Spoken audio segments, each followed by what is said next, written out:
Hey, welcome to another edition of Kyle Meredith with. It's the interview series presented by WFPK at WFPK.org, Consequence, and the Consequence Podcast Network. Thank you so much, as always, for making your way here, checking out the series. You know what to do. If you like what you see, hit that subscribe button. I put out 3 new interviews every single week, so it's a great way to keep up with all of your favorite artists. And today, I am so excited to have Jordan McGraw on here. Hello. What's up? How you doing, sir? I'm good, man. I got a day off, so A day off. just You've been on tour, right? With this is the tour you're on with the Jonas Brothers. yeah, it's been unreal, amazing. Yeah. Finally getting in front of people again. It's like, it's so much. You think it would be one thing, and then it's just a whole nother level of exciting once you get out there and like smell the sweaty people and all of the energy and the fun. It's awesome. I had wondered about that because, for a long time, artists talked about that. Like, I can't wait to get back in front of the audience. It's going to be so incredible. And I had wondered if that really lived up to the, whatever the expectations, whatever they were, because none of us had ever gone through that before. Yeah, I mean, I was prepared to be, let down a little bit. Like everybody would be kind of timid, but as soon as I set foot on stage the first night, I was ear to ear grin, and the crowd was kind of the same. It was just like I think everybody blew everybody's expectations out of the water, which was, what else could you ask for?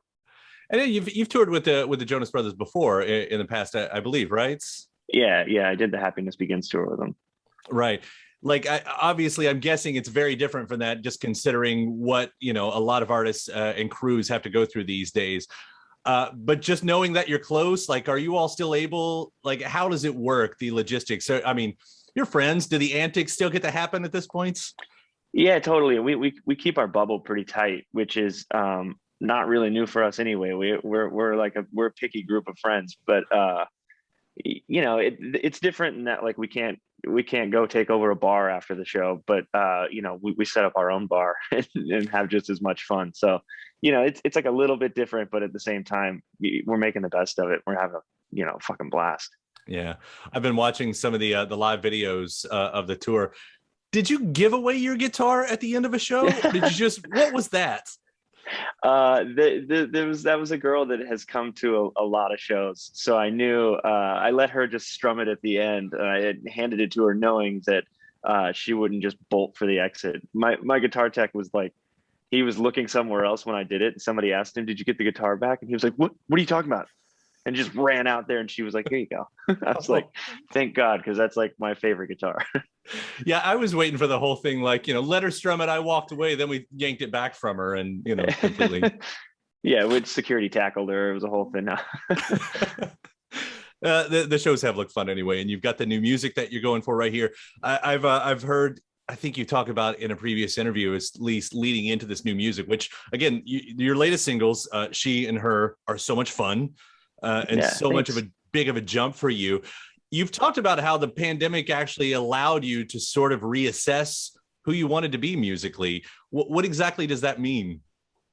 Yeah, I mean, I think every artist is guilty of kind of letting things spin the wrong way sometimes. If you kind of start on the wrong foot, you kind of start stumbling down that rabbit hole.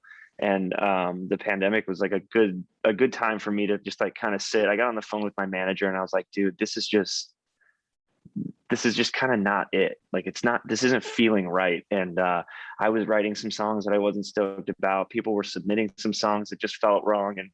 And he said, well, you're locked in a house.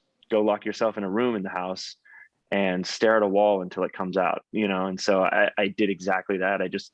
I got a guitar. And I sat in a really uncomfortable chair in a room in a house that I was renting, and I stared at a blank wall. And then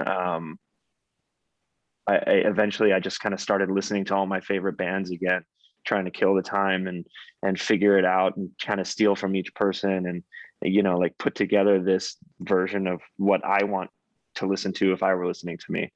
And "She" was the first one that came out, actually. And so we just kind of kept rolling down that road, and now the live shows have kind of given an even more life to that kind of idea, and it's just become exactly what I was hoping it would be from the get-go. It just takes a while to get there. Yeah. So who are some of these bands that you're stealing from? Although I did an interview just a few days ago with Shirley Manson from Garbage, and she said you can't steal from your heroes, you can only borrow from them. So whatever that means. Yeah, I mean, I've heard it both ways. Amateurs borrow, professionals steal, and then Right. borrow from as many people as you can, and nobody can call you a thief. But for me, it's like it's Blink 182 and Green Day, and then on the other side of things, it's Tina Turner and Tears for Fears, and yeah, I think at the beginning of the kind of reimagining, it was the 80s vibe with a little sprinkle of pop punk, and now I think it's what the live shows have kind of flipped that on its head, and now it's pop punk with a little sprinkle of 80s on top. So I think the new stuff is going to kind of start going in there. Like McConaughey, the next song that's coming out is just, it's pure pop punk. It's just it's got that the stereotypical pop punk beat with all of the silliness on top of it. But that's just what I grew up listening to. I heard that song. I started interrupting. I heard that song, McConaughey. The live, somebody took a live shot of the show, and I feel like what you're saying is the studio version is going to come out a little bit different. But I wrote down, if you familiar with a '90s band called the Refreshments, they had this. Yeah, they did the King of the Hill theme song too. But oh yeah, like it did remind me a little bit of that. Yeah, no, it's fully that. It's just kind of a, why did I write that, or why did I put that song out? Yeah, exactly. I don't know. It's just pure fun. And McConaughey's a fucking hero. How are you not going to write a song about McConaughey? Right. And that's going to be a fan favorite live, by the way. You can already tell. Like, oh, it already is. It's like word's gotten around that we're gonna hey, all right. So people are already figuring. It's not a hard song to figure out halfway through. So.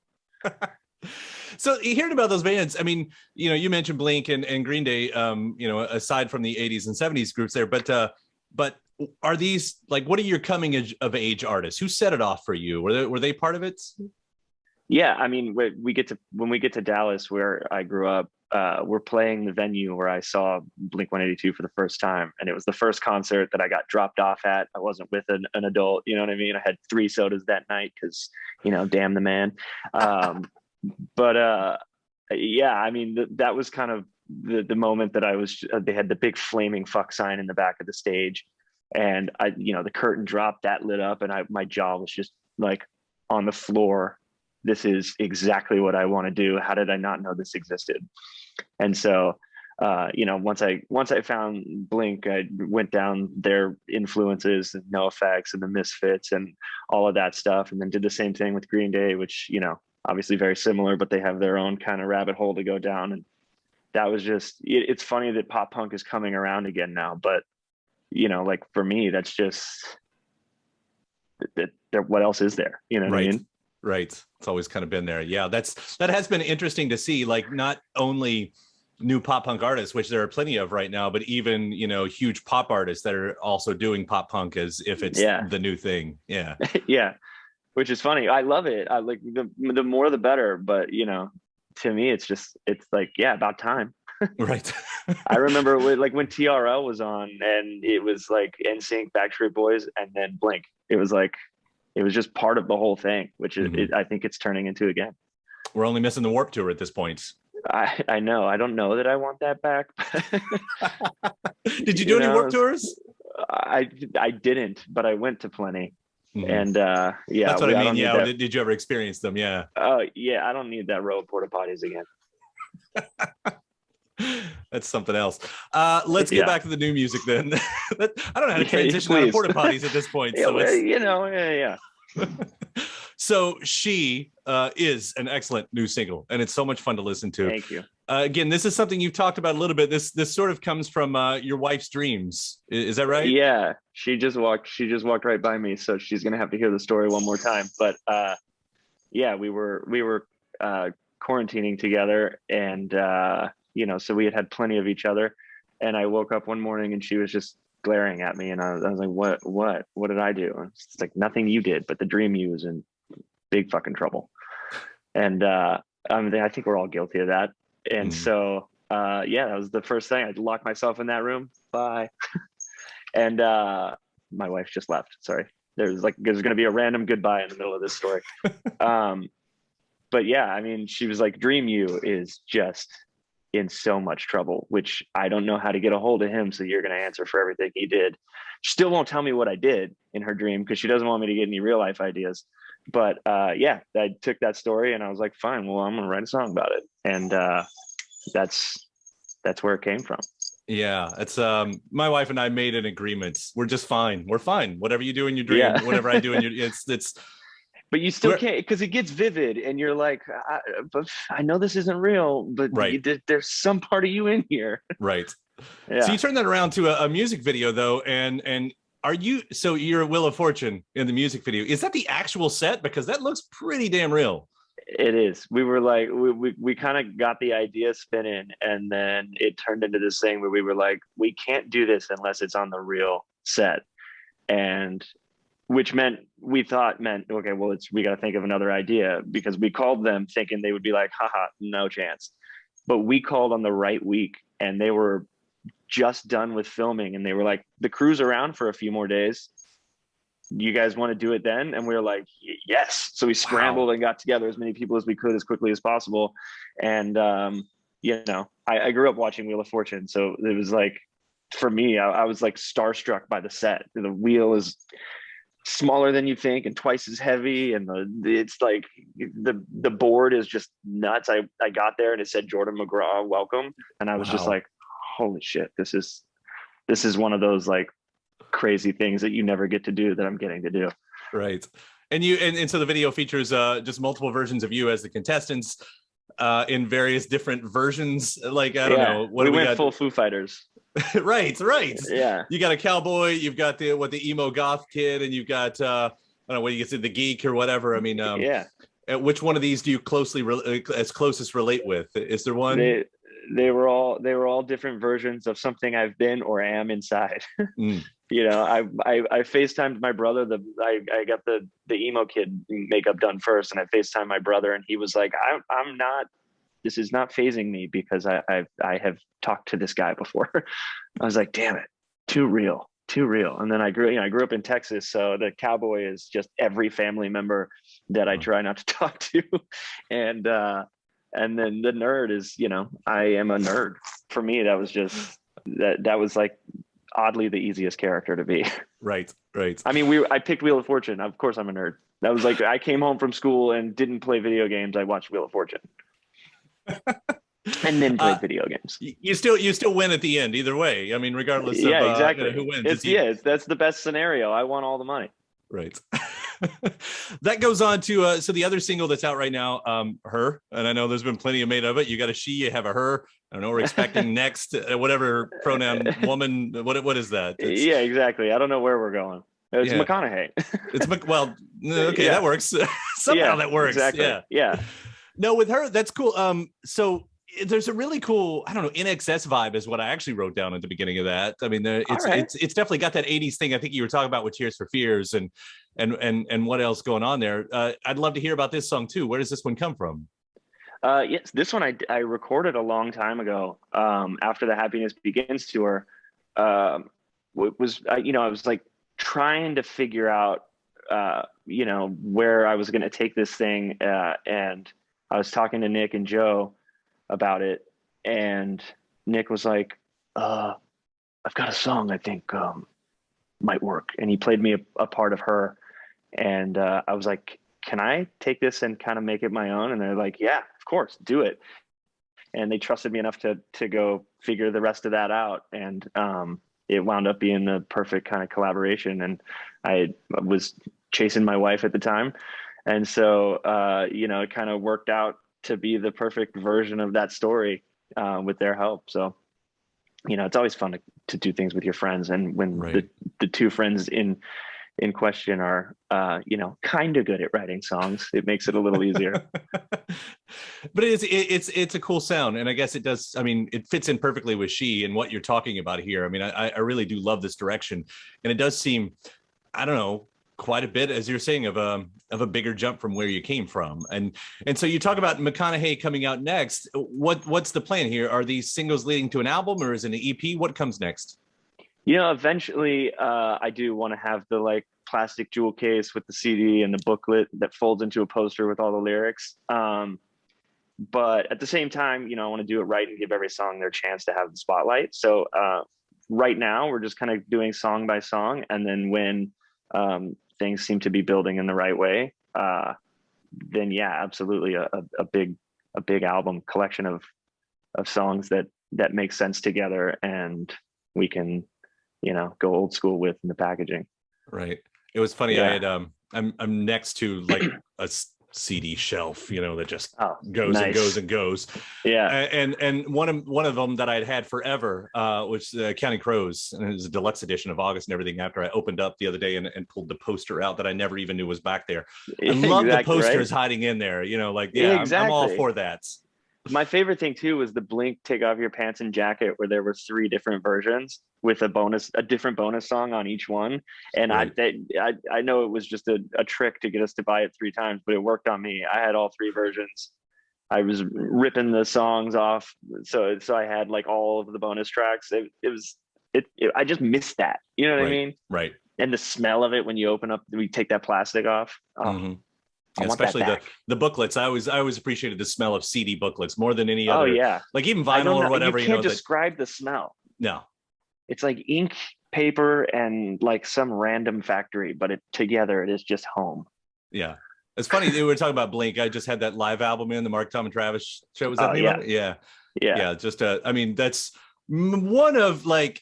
Really is one of the greatest live albums. The songs, the performances are fine. They're as they should be, but all the stuff in between, it's still, it's the best. Much to most of the moms at the show's dismay, that is where I draw from for my banter as well. It's just like, it's the perfect amount of dirty jokes and just like hilarity. It's like they're masters at that. Yeah. Can you see that out in the crowd when that's happening? Can you see those reactions? Oh yeah, moms hate me. They hate me, and I love it. And the more that they tell me they hate me, the more I like. One of them counted the number of times that I said fuck the other night, and I was like, 17. We can beat that tonight. We could beat it. Oh yeah. Ben Folds talks a lot, especially in his early and middle period, that he would take a lot of joy in that exact same thing. Oh yeah, I mean, how could you not? You know what I mean? Like, I'm not there for them. So the kid next to him is just like ear to ear bouncing up and down, and they're just arms crossed, just scowl. I love it. One of them called me, messaged and said that I'm an abomination and a menace to society. And I could not have been more honored. Yeah. Wow. I'm like, yeah. Congratulations. I'm like, those are harsh words, but I'll take it. I made a whole speech about it last night, and the crowd just ate it up. And it just like, and then on the count of 3, everybody yelled their favorite swear word. And it was just the perfect way to say thank you to her for her kind words. Nicely done. I was going to say, you yourself have become a parent recently, and and I do wonder if that will change at any point. Maybe it won't. I've got a 14-year-old. I don't know that mine has. No, I will always be the most immature parent in the room. But would I let my daughter come to my show? Not for a while, but it's like that's concerts. You go to be corrupted a little bit. Like that's right. They're going to learn the words and whatever somewhere else. You might as well let them do it while they're having fun. Like who cares? Lighten up. That's the other thing that I've enjoyed about the pop punk coming back in that we were talking about, especially in pop, because things have gotten a little bit safe. And I think to have great music, there has to be at least a little bit of danger in there, as you're saying, a little bit of corruption. You got to piss people off a little bit. Yeah. You know what I mean? Like it's another version of comedy. It's like, there's no safe version of stand-up comedy. You're there to point out things that people are uncomfortable with. And music is so the same way in that, like, you're there to totally escape 2 to 3 minutes at a time. Like that's the point of being at a concert, is to like let go and be somewhere else for however long the set is, however long the songs are. And my version of that is just like being totally immature and stupid again for 2 to 3 minutes at a time. Like, just do it. Let me be the reason, Yeah, I appreciated what you were doing before. I appreciate it even more now. So that's where. Which sick. By the way, you'd congratulations, you got baby number 2 on the way. I think I did see that. Yeah, that's it. Was that a photo reveal? Were you in the halls of Red Rocks? Yeah. Yeah, that's what we I were thought. in the tunnel. Yeah. Yep. And we were like, it was my wife's idea. She was like, this is the perfect combination of like your grunginess and my outfit tonight being like polished. Let's do it here. I was like, absolutely. Yeah. And I remember then, the first time I walked through those halls. It's really, I mean, it's only signatures, but it's still so overwhelming knowing where you are. It's crazy. Yeah. It's that was a bucket list moment for me, that venue. That whole day was just like unreal. And I walked out on stage and it was like one of those, like, you kind of have to stop and be like, oh my God, this place is everything that you thought it would be. Mm-hmm. It's so cool. Yeah, especially if you're in those times, the lightning storms will come through over the mountains. It's like nothing else. It really is. It's surreal. It's like, it's so. And then before we went on, we were listening to the Incubus live album there and the Dave Matthews live album there, and it's just like there is a reason everybody puts that live album out, even though you can't see what it is. Like, there's a different energy to that place. It's crazy. Yep. No, absolutely agree. Yeah. Well, I look forward to you releasing that live album at some point. Same. Whenever that comes out. Jordan McGraw, in the meantime, the new singles are out with She and Her and McConaughey on the way. Do you know when we're getting that? I do. I don't know if I'm supposed to tell anybody, but I'll just say it's very close to my birthday, which is October 21st. Right. Give or take a few days, you can probably figure it out. Awesome. I can't wait to hear the studio version of that. Dude, thank you so much for taking the time to talk about this. It's been a lot of fun. No, thank you, man. All right. We will see you around, and we'll check out the music when it's here. Take care. Cool. See you, man. All right.